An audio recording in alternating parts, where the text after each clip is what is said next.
প্রিয় শ্রোতা বন্ধুরা, আজ আপনাদেরকে এমনই একটা ভয়ঙ্কর ঘটনা শোনাবো, যেই ঘটনার কথা শুনলে আপনারা শিউরে উঠবেন।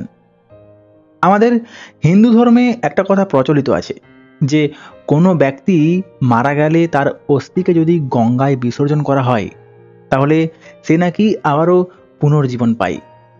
আর এই জন্যই গঙ্গায় অস্থি বিসর্জনের প্রথাটা বহুকাল আগে থেকেই চলে আসছে আর এখনো চলছে। তবে এই অস্থি বিসর্জন করতে এসে যার অস্থি বিসর্জন করতে আসছে সে যদি ফিরে এসে তার মৃত্যুর প্রতিশোধ নেয় তাহলে কেমন হবে ভাবতে পারছেন? হ্যাঁ, ঠিক এই ঘটনাটাই ঘটেছিল পুরুলিয়ার একটি ছেলের সাথে। তো ঘটনাটা অ্যাকচুয়ালি ঠিক কি ঘটেছিল, ছেলেটির মা কেন মারা গেল, আর সে মারা যাওয়ার পরেও কিভাবেই বা তার মৃত্যুর প্রতিশোধ নিল, এই প্রত্যেকটি কথা জানতে হলে ঘটনাটা শেষ পর্যন্ত শুনুন। নমস্কার, আমি উৎপল ঘটক। প্রত্যেক সোমবার ও বৃহস্পতিবার রাত 8টার মতো আজও আপনাদের জন্য একটি সত্যি ভৌতিক ঘটনা নিয়ে চলে এসেছি। আর আজকের এই ঘটনাটা পুরুলিয়ার রাকেশ মাহাতো নামের এক ব্যক্তির সাথে ঘটেছিল। তো রাকেশ দা ঘটনাটিকে ঠিক যেভাবে লিখে পাঠিয়েছে আমি ঠিক সেভাবেই ঘটনাটিকে পড়ে শোনাচ্ছি। তবে ঘটনায় যাওয়ার আগে যেটা আমি বরাবরই বলি যে গত ভিডিওতে যারা যারা প্রশ্নের সঠিক উত্তর দিয়েছেন তাদের প্রত্যেকেরই নাম আজকের এই ভিডিও শেষে ঘোষণা করা হবে। আর আজকের এই ভিডিওতেও ঘটনার থেকে একটি প্রশ্ন থাকবে, ওই প্রশ্নের সঠিক উত্তর যারা দিবেন পরবর্তী ভিডিওতে তাদের নামও ঘোষণা করা হবে। তো চলুন দেখে নিই রাকেশ দা ঠিক কি লিখেছে। হাই উৎপল, আমি রাকেশ মাহাতো পুরুলিয়ার রাঘবপুর থেকে আজ তোমাকে আমাদের পরিবারে ঘটে যাওয়া একটা ভয়ঙ্কর ঘটনার কথা লিখছি, যেই ঘটনাটা 2022 সালের এপ্রিল মাসে ঘটেছিল। বাড়িতে মা আর আমার স্ত্রী রুম্পা এরা দুজনেই থাকতো। বাবা অনেক আগে মারা গিয়েছেন। আমার যখন 12 বছর বয়স তখনই এক সাপের কামড়ে মারা যান। তো তারপর থেকে মাই আমাকে মানুষ করে, লোকের ঘরে কাজ করে মুনিশ খেটে কোনো রকমে এইচএস পর্যন্ত পড়ান। তারপর আমি চলে আসি খড়গপুরের রেশমিতে। এই রেশমিতে দীর্ঘ 8 বছর কাজ করে একটা পাকার ঘর, মোটরসাইকেল, সাবমার্সিবল, মোটামুটি সবকিছুই করলাম। মা আমার বিয়েও দিল। তবে বিয়ের পরেও কাজটা আমি ছাড়িনি, কেননা আমাদের পুরুলিয়ায় সেরকম কোনো কাজবাজ নেই। তো প্রত্যেক মঙ্গলবার যেহেতু আমার ছুটি থাকতো তাই আমি প্রত্যেক সোমবার রাতেই বাড়ি চলে যেতাম। মঙ্গলবার দিনটা বাড়িতে কাটিয়ে বুধবার সকালে আবার চলে আসতাম। এভাবে দিনগুলো মোটামুটি ভালোই কাটছিল। বিয়ে করেছিলাম ওই মাস তিনেক হবে। তবে একদিনের জন্য বুঝতে পারিনি যে আমার স্ত্রী রুম্পা সে আমার মাকে পছন্দ করে না, সে মায়ের সঙ্গে খারাপ ব্যবহার করে। আসলে মাও তো কোনোদিন কোনো কিছু বলেনি, আর বাড়ি গিয়ে সেরকমভাবে কখনো কোনো কিছু দেখিনি, তাই আমি এসব জানতামও না। তবে হঠাৎ করেই একদিন, যেদিন আমি বাড়িতে গেলাম তারপর দিন বৃহস্পতিবার, ওই দিন রাতে মা আমাকে ফোন করলো। আমি ফোনটা রিসিভ করতেই মা কান্না ভেজা গলায় বলে উঠল, বাবা, তোকে অনেক দিন থেকেই কথাগুলো বলবো ভাবছি, কিন্তু বলা হয়নি। তবে আজ আর না বলে থাকতে পারছি না। শোন বাপ, তোর বউ একদমই ভালো মানুষ নয়। ও আমাকে সহ্য করতেই পারে না। আমি তো ওর দু চোখের বিষ। আমাকে দুবেলা দুমুঠো ভালো করে খেতেও দেয় না। উঠতে বসতে কুৎসিত কুৎসিত ভাষায় অপমান করে, বলে স্বামীটাকে তো খেয়েছিস, নিজে মরতে পারিসনি। জানিস বাপ, ও সারাদিনই একটা ছেলের সঙ্গে ফোনে গল্প করে। মাঝে মধ্যে ছেলেটা ঘরেও আসে, আমি একদিন জিজ্ঞাসা করলাম যে ছেলেটা কে। বলল কাকার ছেলে। কিন্তু কাকার ছেলে হলে দরজা কেন বন্ধ করবে আর রাতের বেলায় কেন আসবে? ছেলেটা আজকে সন্ধ্যাতেও এসেছিল। আমি আর সহ্য করতে পারিনি। তোর বউকে আজকে বেশ কয়েকটা কথা শুনিয়েছি, এমনকি এটাও বলেছি যে তোকে সব বলে দেব। আর এই জন্যই আজকে আমাকে কি অপমানটাই না হতে হলো। শোন বাপ, তুই ওকে একটু নজরে নজরে রাখিস। আমি ফোনটা এখন রাখছি, নইলে ও আবার সন্দেহ করবে। আর হ্যাঁ, তুই কিন্তু এখন একদম ফোন করবি না, না হলে ও আমার সাথে আরো খারাপ ব্যবহার করবে। যা করার বাড়ি এসে করবি।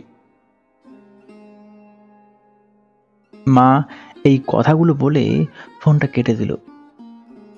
তবে এটাই যে ছিল মায়ের সঙ্গে আমার শেষ কথা বলা, সেটা আমি একবারের জন্য বুঝতে পারিনি। পরদিন ভোরবেলায় রুম্পার নাম্বার থেকে ফোন এলো।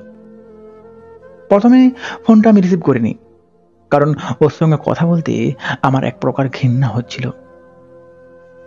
তবে ও যখন বেশ কয়েকবার একটানা ফোন করেই চলল, তখন এক প্রকার বাধ্য হয়েই ফোনটা রিসিভ করলাম।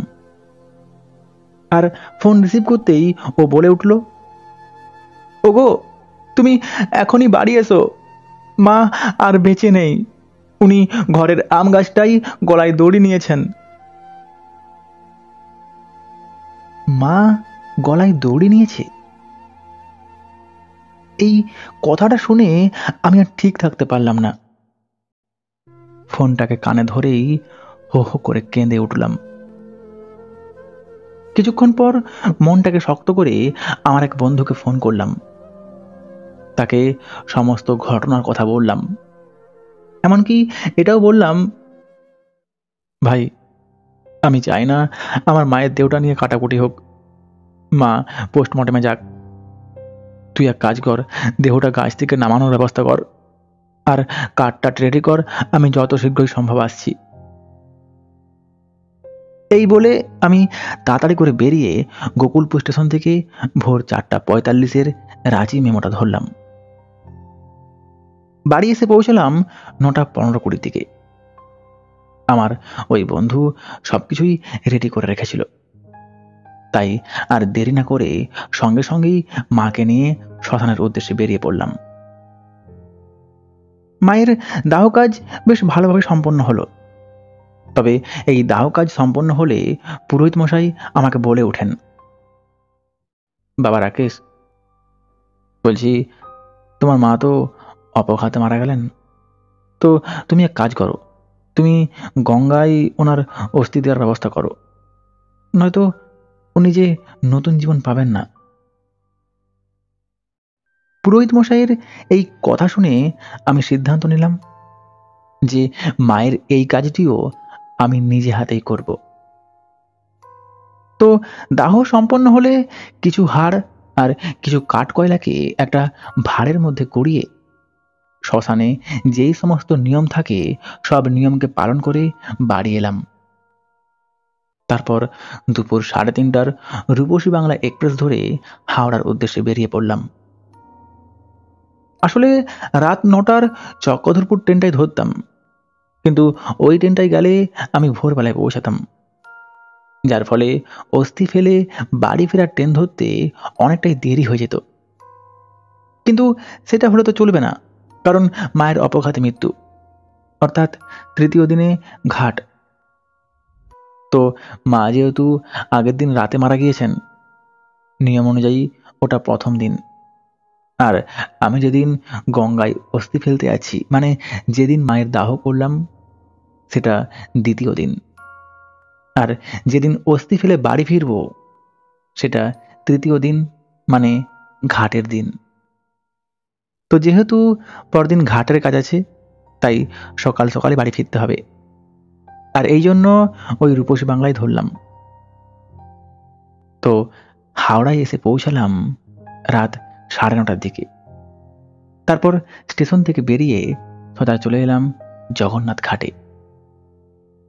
এখানে একটা কথা বলে রাখি, অনেকেই হয়তো বলবে যে রাতের বেলায় তো অস্থি বিসর্জন করা যায় না, আর অস্থি বিসর্জন করতে গেলে ব্রাহ্মণ লাগে। দেখুন, ব্রাহ্মণ ছাড়াও অস্থি বিসর্জন করা যায়, আর এটা কিন্তু ধর্মীয়ভাবে সম্পূর্ণ বৈধ এবং রীতিসম্মত, কারণ গরুড় পুরাণে এটা লেখা আছে। অতএব কেউ মন থেকে ভক্তি সহকারে আত্মার শান্তি কামনা চেয়েও অস্থি বিসর্জন করতে পারে। তবে হ্যাঁ, রাতের বেলায় অস্থি বিসর্জন নিয়ে অনেক মতপার্থক্য আছে, কারণ এই সময়টা শুভ কাজের সময় নয়, এই সময়টা একটা অশুভ সময়। তবে বিশেষ কিছু ক্ষেত্রে যদি পুরোহিত বা ধর্মগুরু আদেশ দেয় তাহলে সেক্ষেত্রে করা যায়। তো আমিও সেটাই করেছিলাম।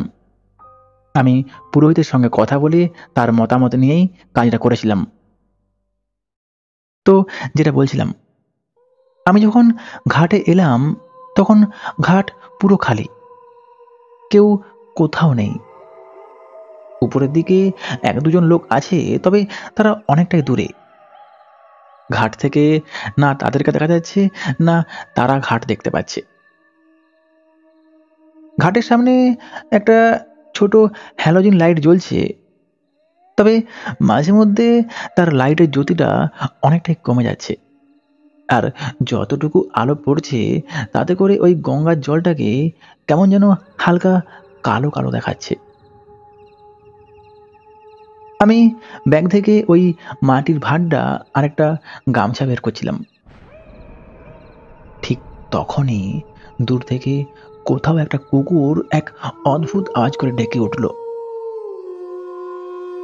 এদিকে আমি যখন ঘাটে এসেছিলাম তখন যেরকম ঠান্ডা হাওয়াটা বইছিল, সেই ঠান্ডা হাওয়াটাও আর বইছে না। উল্টে আস্তে আস্তে একটা গুমোট ভাব সৃষ্টি হয়েছে। আমার কিন্তু একটু ভয় ভয় লাগছিল, কারণ গঙ্গার এই ঘাটগুলোতে হাজার হাজার মানুষের অস্থি আছে।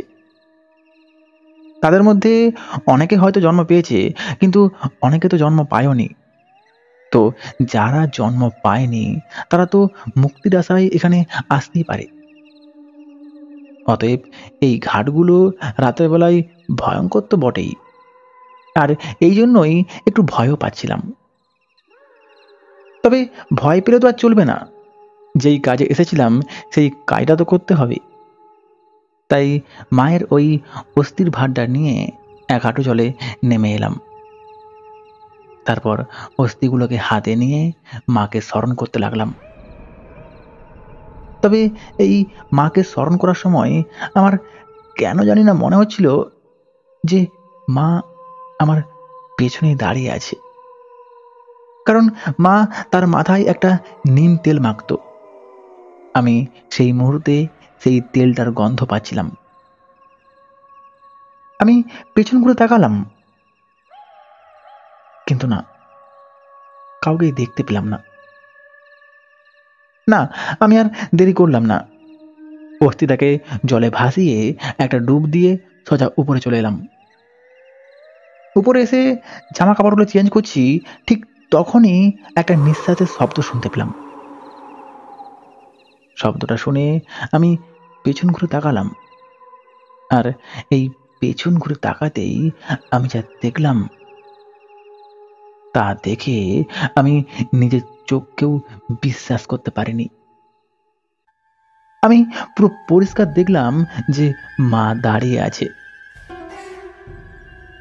না, আমার পেছনে নয়, তবে ঘাট থেকে একটু দূরে, যেখানে হ্যালোজেনের আলোটা একেবারেই আবঝা হয়ে পড়ছে, ঠিক সেখানে। প্রথমে ভাবলাম চোখের ভুল, তাই চোখটাকে ভালো করে ঘষে আবারও তাকালাম, কিন্তু না, চোখের ভুল নয়, মা সত্যি দাঁড়িয়ে আছে। তবে মায়ের মুখটা কেমন যেন করুণ বেদনায় ভরা। মা আমাকে কিছু বলতে চাইছিল, তবে তার আগেই ওই উপরে যারা ছিল তাদের একজন লোক ঘাটের দিকে এগিয়ে আসে, আর সে আসতেই মা পুরো অদৃশ্য হয়ে গেল। লোকটা সম্ভবত বিহারি হবে। সে হিন্দিতে বলে উঠল, अरे ओ भाई, इतनी रात को इधर क्या कर रहे हो? नहाने के लिए मत जाओ, रात का टाइम पानी बहुत तेज होता है, खतरा हो जाएगा। और हाँ, इधर मत रहो, যাও যাও, इधर से चल जाओ। আমি কিছু বললাম না, চুপচাপ ওখান থেকে চলে এলাম। 11:35 চক্রধরপুর এক্সপ্রেস ট্রেন ধরে সকাল 7টা নাগাদ বাড়ি পৌঁছালাম।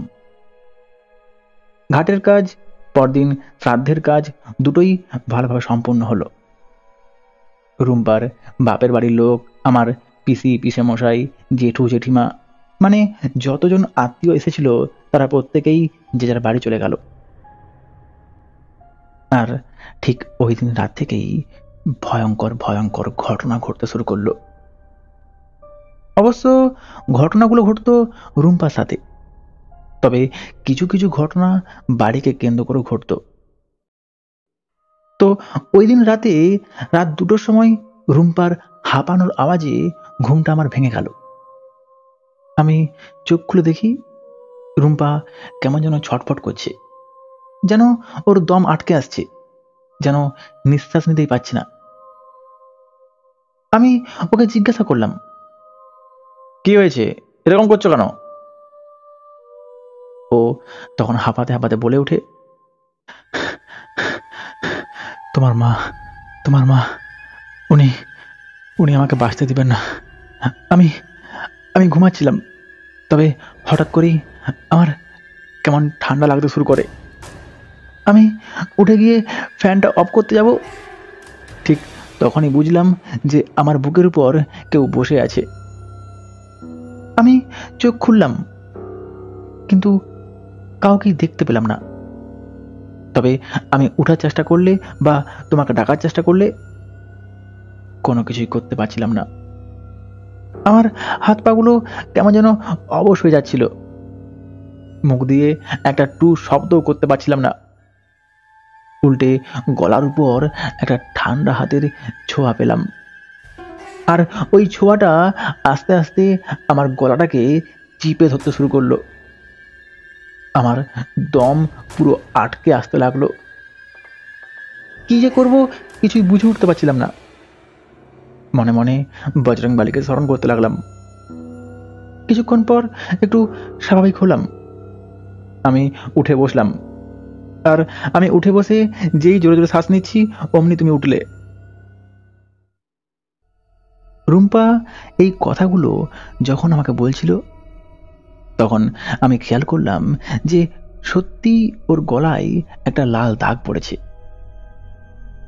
আর ওই দাগটা দেখে স্পষ্ট বোঝাই যাচ্ছে যে ওর গলাটাকে সত্যি কেউ জোর করে চিপে ধরেছিল। রুম্পা আরো বলে উঠল, শোনো, আমি তোমাকে বলিনি, কিন্তু এখন বলছি। পরশুদিন রাতে, মানে যেদিন তুমি গঙ্গায় অস্থি ফেলতে গেলে, ওই দিন রাতেও আমার সাথে বেশ কিছু ভয়ঙ্কর ঘটনা ঘটেছিল। আমি আর টুম্পা আমরা একসঙ্গে শুয়েছিলাম।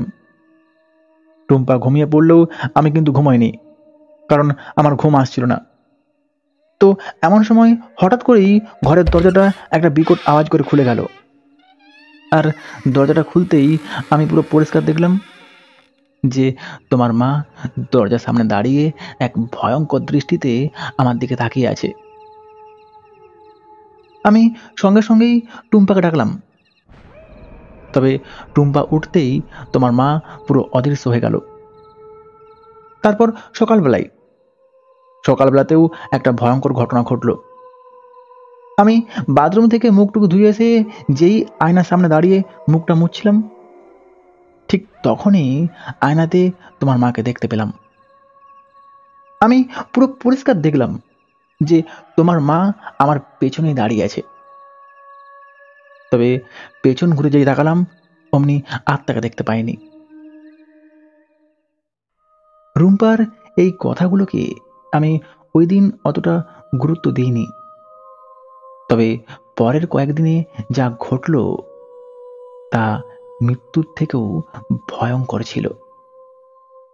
প্রতিদিন রাতেই রাত 1টার সময় ঘরের মধ্যে একটা হাঁটার আওয়াজ ভেসে আসতো, যেই আওয়াজটা রান্নাঘর থেকে মায়ের ঘর অবধি গিয়ে আবারও থেমে যেত। এছাড়াও মা যেই নিম তেলটা মাথায় মাখতো, মাঝে মধ্যে সেই তেলের গন্ধটাও পেতাম। এমনকি বেশিরভাগ দিনই আয়নার সামনে মাথা আঁচুড়তে গেলে মায়ের পাকা চুল দেখতে পেতাম। তো এইরকমই এক রাতে রুম্পার চিৎকারের আওয়াজে ঘুমটা ভেঙে গেল। চোখ খুলতেই দেখি রুম্পা দেওয়ালের দিকে তাকিয়ে কার সঙ্গে যেন কথা বলছে। ও বলছে, তুই আজও এসেছিস? শোন, আমি তোকে ভয় পাই না তোকে ভয়। যা, চলে যা, চলে যা এখান থেকে। সত্যি বলতে রুম্পা দিনকে দিন কেমন যেন বদলে যাচ্ছিল। আর ওই রাতের ওই ঘটনার পর ও তো আরোই বদলে গেল। পরদিন রাত 12টার দিকে একটানা একটা কুকুরের ডাকে ঘুমটা ভেঙে গেল। আমি ঘুম থেকে উঠে দেখি রুম্পা বিছানাতে নেই। ও আয়নার সামনে বসে মুখে একটা গুনগুন করে গান গাইতে গাইতে চুল আঁচড়ছে। চুলটা মায়ের মতন করেই বেলুনি করছে। আর সবচেয়ে অবাক করার বিষয়, মা যেই নিম তেলটা মাথায় মাখতো ও সেই তেলটাই মাথায় মাখছে, যেটা ও এমনিতে কখনোই ইউজ করেনি। আমার একটু খটকা লাগলো, কেননা এই এত রাতে চুল আঁচড়ছে, তারপর মায়ের নিম তেলটা মাথায় মাখছে, মায়ের মতন করে বেলুনি করছে, আর সবচেয়ে বড় কথা, ও যে গুনগুন করে গান গাইছে সেই গলার স্বরটাও মায়ের মতনই। আমি সঙ্গে সঙ্গেই ওকে বলে উঠলাম, এই রুম্পা, এত রাতে চুলা চুলছো কেন? রুম্পা আস্তে আস্তে আমার দিকে ঘুরল। মুখে সেই আগের ভয় ভাবনা আর নেই, উল্টে একটা হালকা হাসি ফুটে উঠেছে। তবে সবচেয়ে অবাক করার বিষয়, ওর চোখের মণিগুলো কেমন যেন সাদা ফ্যাকাশে হয়ে গেছে, আর ওর ঠোঁটের কোণে ফেনার মতন কিছু একটা জমে আছে। আমি সত্যি এবার বেশ ভয় পেলাম। কিছু জিজ্ঞাসা করতে যাব, তার আগেই ও মায়ের কণ্ঠে বলে উঠল, আমি তো রাতে ঘুমোই না, আমার ঘুম তোর বউ কবেই কেড়ে নিয়েছে। না, আমার বুঝতে আর কিছু বাকি রইল না। রাতটা কোনো রকমে কাটিয়ে সকাল হতেই সেই পুরোহিতের কাছে ছুটে গেলাম। তাকে সমস্ত ঘটনার কথাই বললাম। সব শুনে তিনি আমাকে এটাই বললেন, শোনো বাবা, তোমার মা অনেক দুঃখ কষ্ট নিয়ে মারা গেছেন।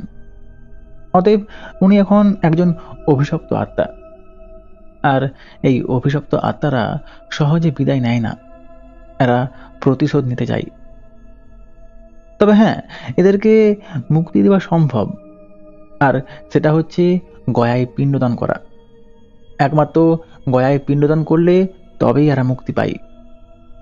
তো তুমি এক কাজ করো, তুমি যত শীঘ্রই সম্ভব গয়ায় গিয়ে মায়ের পিণ্ডদান দেওয়ার ব্যবস্থা করো। তবে হ্যাঁ, তার আগে তোমার স্ত্রীর শরীর থেকে তোমার মায়ের আত্মাকে বের করতে হবে, নয়তো ওর বড় রকম কোনো ক্ষতি হয়ে যেতে পারে। শোনো, আমার সঙ্গে একটা ওঝার ভালো পরিচয় আছে, তুমি যদি বলো তাহলে আজ রাতেই তাকে তোমাদের বাড়িতে নিয়ে যাব। আমি কি আর বলবো, রাজি হওয়া ছাড়া আমার তো আর কোনো উপায় নেই। তাই আমি ওনাকে সেই ওঝাকে আনার কথা বললাম। তো উনি কথা মতো সন্ধ্যা 7টার সময় সেই ওঝাকে আমাদের বাড়িতে নিয়ে এলেন। ওঝা বাড়িতে ঢুকে ঘরের সমস্ত দরজা জানালা সব বন্ধ করতে বললেন, আর বললেন লাইটটা অফ করে রুম্পাকে ওনার সামনে এনে বসাতে। তো আমি ওনার কথা মতো তাই করলাম। ঘরের জানালা দরজা লাইট সবকিছু বন্ধ করে রুম্পাকে কোনো রকমে ওনার সামনে এনে বসালাম। তবে রুম্পা বুঝতে পেরে গিয়েছিল যে কি হতে চলেছে, তাই ও কিছুতেই ওনার সামনে বসবে না। আমি আর ঠাকুরমশাই এক প্রকার জোর করেই ওকে ধরে বেঁধে ওখানে বসালাম। তবে আমি আর ঠাকুরমশাই আমরা যথেষ্ট স্বাস্থ্যবান হওয়া সত্ত্বেও রুম্পাকে আটকে রাখতে পারছিলাম না। ওর ওই রোগা শরীরে তখন যেন এক অসুরের শক্তি বিরাজ করছিল। ও সেই মায়ের কণ্ঠেই ওঝাকে বলে উঠল, চলে যা, চলে যা এখান থেকে। এটা আমার সংসার, এখানে আমি থাকব। এই মেয়ে আমার উপর অত্যাচার করত, আমি ওর জন্যই মারা গেছি, ওকে আমি ছাড়বো না।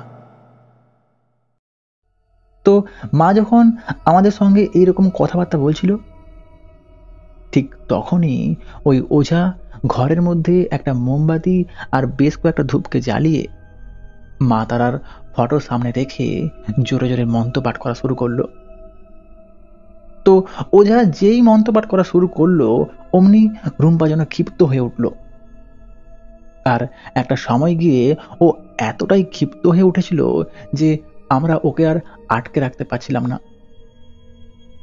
তখন ওই ওঝা তার ঘটি থেকে একটু গঙ্গাজল হাতে নিয়ে রুম্পার দিকে ছিটিয়ে দেয়, আর রুম্পার কপালে একটা জবা ফুল আর একটা বেলপাতাকে জোর করে চিপে ধরে। তারপর জোরে জোরে মন্ত্রপাঠ করতেই মিনিট দুয়েকের মাথায় রুম্পা পুরো নেতিয়ে পড়ে। ওঝা বলে ওঠে, চিন্তা নেই, আত্মা দেহ ছেড়ে বেরিয়ে গেছে। শোন, আমি ঘরটাকে বন্ধন করে দিয়ে যাচ্ছি। আপাতত আর কিছু ঘটবে না, তবে যত শীঘ্রই সম্ভব গয়াতে গিয়ে মায়ের পিণ্ডদান দেওয়ার ব্যবস্থা কর। আমি তাই করলাম। রুম্পা একটু সুস্থ হলে ওর বোন টুম্পাকে বাড়িতে রেখে ঠাকুরমশাইকে নিয়ে বেরিয়ে পড়লাম গয়ায় পিণ্ডদানের উদ্দেশ্যে। তবে এই গয়াতে এসেও একটা অদ্ভুত ঘটনা ঘটল। ফুলকু নদীতে যখন মায়ের পিণ্ড দিচ্ছিলাম, তখন থেকেই আমার কেন জানি না মনে হচ্ছিল যে মা আমার আশেপাশেই ঘোরাঘুরি করছে। কেননা মায়ের সেই মাথায় মাখা নিম তেলের গন্ধটা আমি সেখানেও পাচ্ছিলাম। তবে পিণ্ডদানে কোনো অসুবিধা হয়নি। ফুলগু নদী, বিষ্ণুপদ মন্দির, অক্ষয় বট, এই প্রত্যেক জায়গাতেই খুব ভালোভাবেই পিণ্ডদান হলো। কিন্তু যখন প্রেত শিলায় পিণ্ডদান করব, ঠিক তখনই আমার কানে মায়ের কণ্ঠ ভেসে উঠল। মা বলল, আমাকে তো প্রতিশোধ নিতে দিলি না, উল্টে তোর বইয়ের শরীর থেকে আমাকে তাড়িয়ে দিলি, আমার পিণ্ডদানও করলি। আমি পিণ্ডগুলো গ্রহণ করেছি এবং এই পিণ্ডটাও গ্রহণ করছি।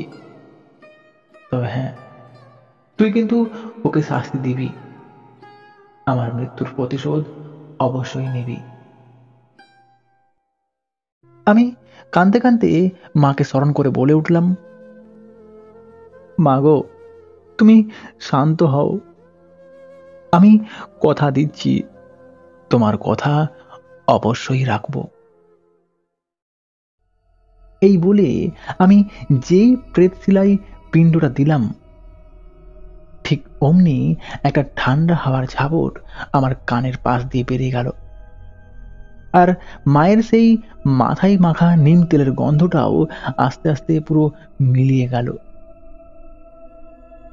আমি বুঝতে পারলাম যে মায়ের আত্মা মুক্তি পেল। যাই হোক, আমি বাড়ি ফিরলাম। বাড়ি ফিরে রুম্পাকে একটু চাপ দিতেই ও সবকিছু স্বীকার করলো। এমনকি ও সেই ছেলেটার কথাও স্বীকার করলো। না, আমি ওর সাথে আর সম্পর্ক রাখিনি। ওই ছেলেটার সঙ্গে ওকে বিয়ে দিয়ে আমি ওর সাথে সম্পর্ক শেষ করে ফেলি, এবং ওই ঘটনার কিছুদিন পর আমি আবারও একটা বিয়ে করি। আমাদের একটা ফুটফুটে মেয়েও হয়। তবে সেই মেয়েটি আর অন্য কেউ নয়, সে আমার মা। কেননা আমার মায়ের ডান গালে ঠিক যেই জায়গায় আঁচিল ছিল, আমার মেয়েরও ঠিক সেই একই জায়গায় আঁচিল আছে। আর হ্যাঁ, আমার মেয়ে আমার মায়ের মতনই গায়ের রং পেয়েছে। না, আমি রুম্পার এখন আর কোনো খোঁজ রাখি না। তবে যেটুকু শুনেছিলাম যে ও ওই সংসারও করতে পারেনি, এখন বাপের বাড়িতেই আছে। তো এই ছিল আজকের ঘটনা। ঘটনাটি আপনাদের কেমন লাগলো তা অবশ্যই কমেন্টে জানাবেন। আর ঘটনাটি যদি ভালো লেগে থাকে তাহলে অবশ্যই একটা লাইক করবেন। তো চলুন শুনে নিই আজকের প্রশ্ন আর দেখে নিই গত ভিডিওতে কারা কারা সঠিক উত্তর দিয়েছেন। তার আগে একটা কথাই বলে রাখি, যারা এখনো পর্যন্ত এই চ্যানেলটিকে সাবস্ক্রাইব করেননি তারা অবশ্যই সাবস্ক্রাইব করে নেবেন, কেননা প্রতি সোমবার ও বৃহস্পতিবার রাত ৮টায় এই চ্যানেলে এইরকম সত্যি ভৌতিক ঘটনা আসতেই থাকে। তো চলুন শুনে নিই আজকের প্রশ্ন। আজকের প্রশ্ন, রাকেশদার মা কোন গাছে গলায় দড়ি নিয়েছিল? উত্তর লেখার নিয়ম তো জানেনই। প্রথমে নিজের নাম, তারপর কোথা থেকে ঘটনাটি শুনছেন এবং সবশেষে প্রশ্নের উত্তর। তো চলুন এবার দেখে নিই গত ভিডিওতে কারা কারা সঠিক উত্তর দিয়েছেন। সঠিক উত্তর দিয়েছেন বাঁকুড়া থেকে প্রিয়াঙ্কা দে, কলকাতা থেকে সৃজিতা ব্যানার্জি ও মমতা মুখার্জি, নাগেরবাজার থেকে সুজাত ঘোষ, দক্ষিণ কলকাতা থেকে সায়ন চৌধুরী, মদনমোহন তলা থেকে শুভজিৎ মণ্ডল এবং সর্বশেষ বাদকুল্লা থেকে দেবতী বিশ্বাস। তো চলুন আবারও দেখা হবে বৃহস্পতিবার রাত ৮টায়। ততক্ষণ সবাই ভালো থাকবেন, সুস্থ থাকবেন, নিজের ও পরিবারের খেয়াল রাখবেন।